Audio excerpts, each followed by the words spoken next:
Al-Fatihah ila hadratin Nabi Mustafa Muhammadin Rasulullah sallallahu alaihi wasallam wa alihi wa azwajihi wa zuriyatihi wa ahli baiti wa ila jamil anbiya wal mursalin wal malaikatil muqarrabin wal awliya'il muttaqin wal ulama'i rasyidin wa syuhada'i wa sholihin min masyarikil ardi ila magharibiha wa yanfa'una bi asrarihim wa anwarihim wa ulumihim wa yu'idu ilaina min barakatihim wa karamatihim wa mu'jizatihim say'un lillahi lamul Fatihah. A'udzubillahi minasyaitonir rajim. Bismillahirrahmanirrahim. Alhamdulillahi rabbil alamin. Arrahmanir rahim. Maliki yaumiddin. Iyyaka na'budu wa iyyaka nasta'in. Ihdinas siratal mustaqim. Siratal ladzina an'amta 'alaihim ghairil maghdubi 'alaihim waladdallin. Kalau kamu sungguh-sungguh ya, sudah kita mengenal, kata Rasulullah, awaludin ma'rifatullah, awal agama itu mengenal Allah. Nah, Allah sendiri berfirman di dalam Quran, kata Allah, hai manusia, jika kamu sungguh-sungguh ya, telah bekerja dengan sungguh-sungguh menuju kepadaku, kata Allah, menuju kepadaku, maka pasti kamu akan menemui aku. Itu disebutkan dalam Al-Quran, di dalam surat akal salah Insyiqaq. Ya ayyuhal insanu innaka kadihun illa rabbika qadhan famulakihi. Sudah itu disebutnya lagi di dalam surah An-Naba. Faman sya'attakhadha ila rabbihi ma'aba. Artinya maka barang siapa yang menghendaki berjumpa dengan aku, untuk menuju jalan kembali atau mengenal kepada aku, kata Allah. Di dalam surat Al-Ankabut disebutkannya wallazi najahadu pinalana di yanahum subulana. Barang siapa berjuang bersungguh-sungguh berjihad di jalanku, kata Allah, maka akan kutunjuki, akan kubukakan jalan. Nah, yang dikatakan sungguh-sungguh untuk mengenal Allah itu adalah dengan cara mengenal diri. Itu yang sungguh-sungguh itu. Dalam dulu itu.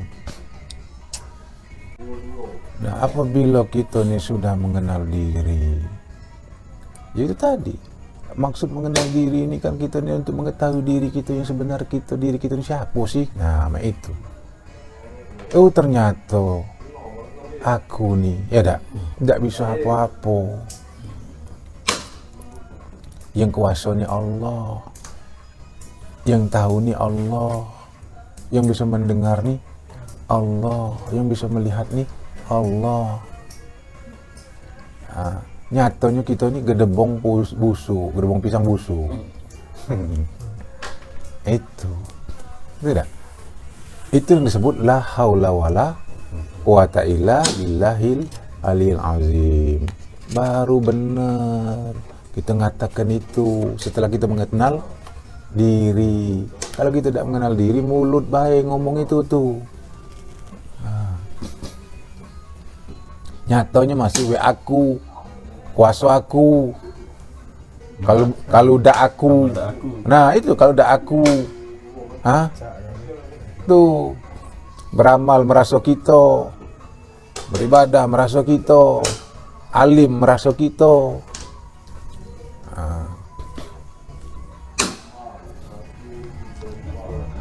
Lah sudah itu ngatoi wong bulo. Ujungnya, ya kan? Merasa hebat. Kapan merasa hebat? Otomatis meremehkan wong. Karena Allah sendiri sudah ngomong, al-insanu siri wa anasiru. Sesungguhnya kamu itu adalah rahasiaku dan aku ini adalah rahasia kamu. Maka dari situlah kita nak mengenal rahasionya pada diri kita ini. Nah, itulah untuk mengenal rahasionya, itulah kita mengenal diri. Itu. Dimanapun kalau secara harfiah Yo, kalau secara harfiah artinya di mana kamu berada, di situ ada aku. Kalau secara harfiah. Tapi secara yang tersirat maksudnya itu yang berlaku pada diri kamu itu aku. Nah, tidak. Yang melihat itu aku katanya, kira-kira itu nah. Yang mendengar itu aku. Nah, apal dia, perbuatannya.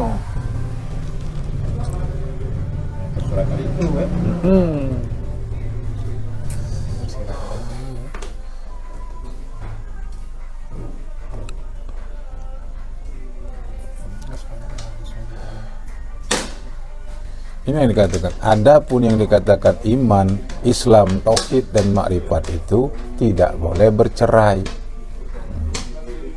tidak boleh berpisah. Karena sesungguhnya Islam tanpa iman itu kosong, bagaikan biji padi yang tidak berisi.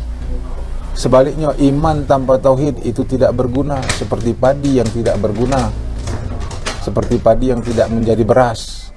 Nah, dan tauhid tanpa makrifat itu tidak sempurna, bagaikan beras tidak dimasak menjadi nasi. Dan ingatlah bahwa makrifat itu adalah tunjang atau begitu nih apa, pondasi daripada Islam itu sendiri. Maka dikatakan iman Islam tauhid makrifat itu.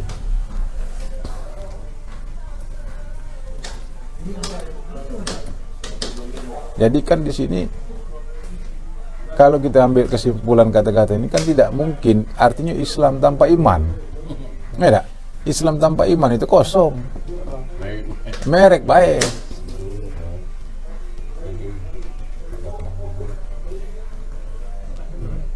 Kalau diartinya bagaikan sebiji padi yang tidak berisi, artinya sama cak dengan sekam. Enggak? Diguno paling digunakan untuk ngosok piring.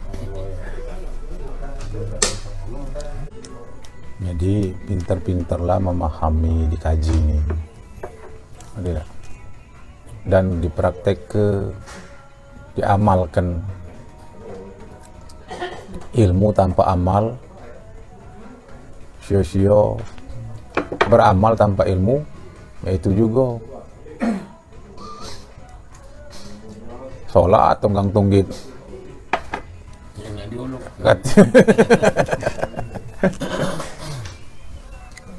Itu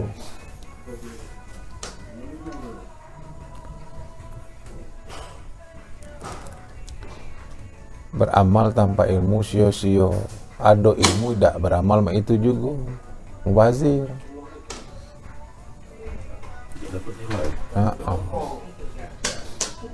Maka tidak kena kalau kita di Islam nak iling tu. Itu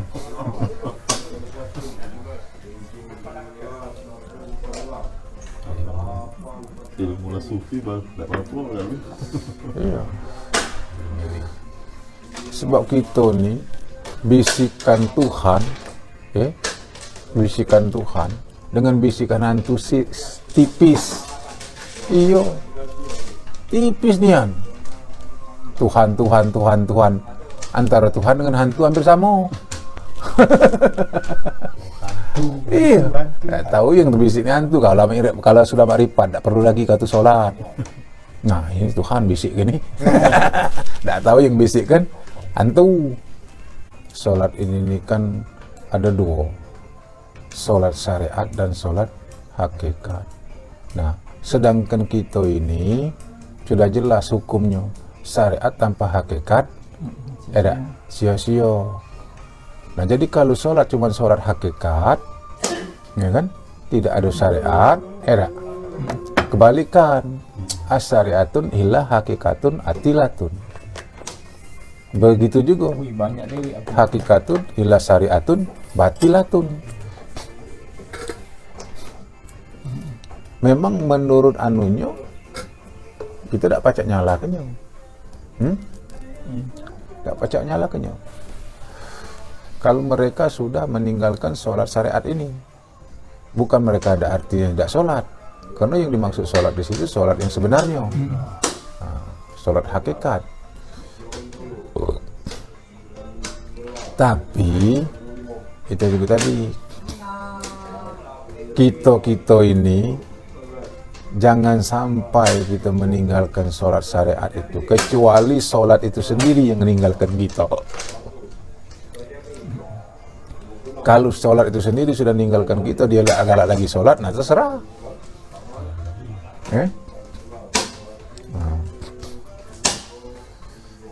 Tapi kalau kita yang meninggalkan sholat, bukan sholat meninggal ke kita, hati-hati mati ngantuk. Tiang. Tidak tiang. Iya. Yang penting di sini kita jangan ada keraguan, jangan ada bimbang, jangan ada sakwa sangka lagi, jangan ada was-was lagi, ya, bahwa segala sesuatu ini la maujudun bihaqi ilallah. Itu yang penting. Maka di sini kalau kita sudah bisa menanamkan pemahaman itu, itulah dikatakan suhudul kasra fil wahada, pandang yang satu kepada yang banyak. Kebalikannya suhudul wahada fil kasra, pandang yang satu, pandang yang banyak kepada yang satu, pandang yang satu kepada yang banyak. Nah, makna pada banyak itu kepada yang satu, dengan kita melihat dan meyakini bahwa segala sesuatu ini kelakuan daripada Allah. Itu perlakuan daripada Allah. Jadi perlakuan di atas alam ini, di atas apa, di dalam alam ini tidak ada lain, datangnya daripada Allah. Perlakuan daripada zat Allah. Nah, ini yang nak kita imani. Nah, iman inilah yang dikatakan, yang dimaksud iman itu yakin. Yakin itu bukan di mulut. Kalau di mulut itu bukan yakin namanya, itu ucapan, ya kan? Yang dikatakan yakin itu di hati, kolbi. Itu. Maka kata Allah dalam hadis kursi itu, innallaha ya'murukum, bukan ya, innallaha la yanzuru illa suwarikum wa amwalikum walakin yanzuru illa qulubikum wa a'malikum. Sesungguhnya Allah itu tidak memandang rupa kamu, harta kamu, melainkan Allah itu memandang hati kamu dan amalan kamu. Itu yang dipandang Allah tuh. Maka dikatakan hati kita ini qalbu mukminin, Baitullah. Hati kita ini tempat tilikan Allah. Allah itu menilik hati, bukan menilik rupa, bukan menilik harta. Mana hati kita ini kepada Dia. Kalau masih penyakit hati ini bercokol, riak, dengki, lobak, tamak, serakah, pemarah, pendendam, dedekut, ini masih sebatas nafsu amarah namanya, nafsu yang paling rendah. Jadi kuncinya di sini, di dalam kita praktek, di dalam praktek kita sehari-hari itu, kita sadari terus rasa Allah ini, sadari rasa Allah yang ada. Ya kan? Cara menyadari rasa Allah ini, kita sudah tahu bahwa diri kita nih, yang sebenar diri kita ini adalah rasa Allah, diri rasa Allah.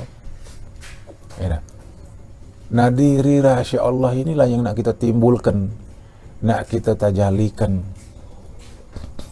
sehingga nyato senyato-nyatonya bahwa kita ini tiada, yang ada hanya Allah. Memanglah tidak mudah, banyak tantangannya.